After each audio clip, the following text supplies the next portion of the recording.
নগাঁৱৰ জাজৰিত চিকিৎসকৰ ৰাজবকাণ্ড ঔষধৰ সলনি ৰোগীক এচিড ঢলাৰ খবৰ আহিছে। ভুক্তভোগী পৰিয়ালে এই গুৰুতৰ অভিযোগ উত্থাপন কৰিছে। ঔষধৰ সলনি ৰোগীক এচিড ঢলা হৈছে। স্বাস্থ্যকৰ্মীয়ে ৰোগীক এচিড ঢালি চিকিৎসা কৰাৰ অভিযোগ। দলংঘাট মহাত্মা গান্ধী আদৰ্শ চিকিৎসালয়ত এই ঘটনাটো সংঘটিত হৈছে। দুৰ্ঘটনাত আঘাতপ্ৰাপ্ত ছাত্ৰক এচিড ঢালি চিকিৎসা কৰাৰ অভিযোগ। আঘাতপ্ৰাপ্ত হৈছিল জাজৰিৰ আব্দুল ইলহাম ৰহমান নামৰ এজন ছাত্ৰ। আকৌ উল্লেখ কৰিবলৈ বিচাৰিছোঁ, নগাঁও জাজৰিত এই আজব কাণ্ডটো সংঘটিত হৈছে। ঔষধৰ সলনি ৰোগীক এচিড ঢালিছে বুলি অভিযোগ উত্থাপন কৰিছে।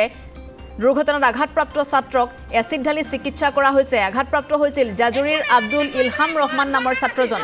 মূৰত গুৰুতৰভাৱে আঘাত পাইছিল ছাত্ৰজনে।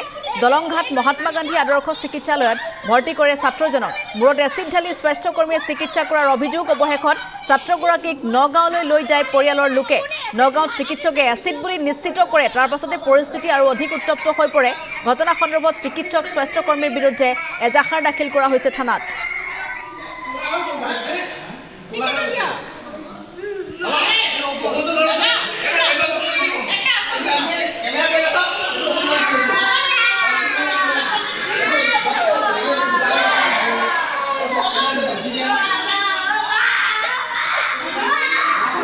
ড্ৰেছিং কৰিবলৈ লৈ গৈছোঁ। মোৰ সৰু ছোৱালীজনীও গৈছে, তেখেতো গৈছে।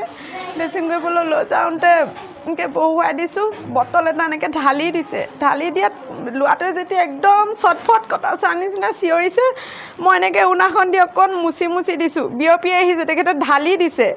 বাইদেৱে ঢালি দিয়াৰ লগে মই যেতিয়া এনেকৈ কৈ দিছোঁ, দুবাৰমান ফুলি আহিছে, তেনে ক'লা হৈ গৈছে, জ্বলা নিচিনা জেগাডোখৰ। মই বোলো বাইদেউ, এইটো ঔষধটো এনেকুৱা নহয়, কাৰণ জ্বলি গৈছে। মোক কৈছে তই বেছি জানা।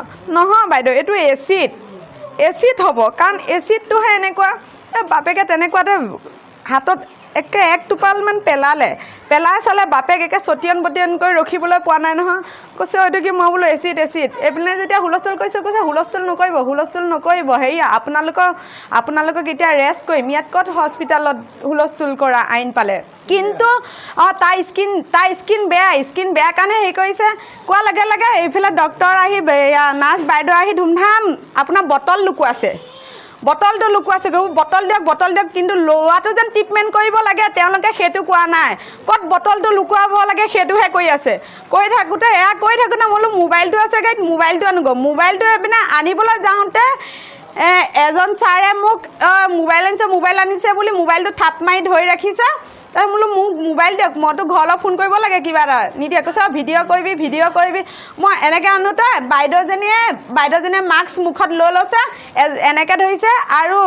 আৰু এটা ছাৰে মোক এনেকৈ হেৰি কৰিছে, কৈছে এক ভিডিঅ' কৰ। মই বোলো মোৰ এজন বাচ্চা চটফটাই ফুৰিছে, আপোনালোকে এচিড ঢালি দিছে। মই মাকজনী নিচৰিম আৰু আপোনালোকে মোৰ ওপৰত কেছ দিয়ে। ল'ৰাটোক আপোনালোকে চিকিৎসা কৰক। তেখেতসকলৰ অন্যায় বটলটো লুকুৱাবলৈ লাগে।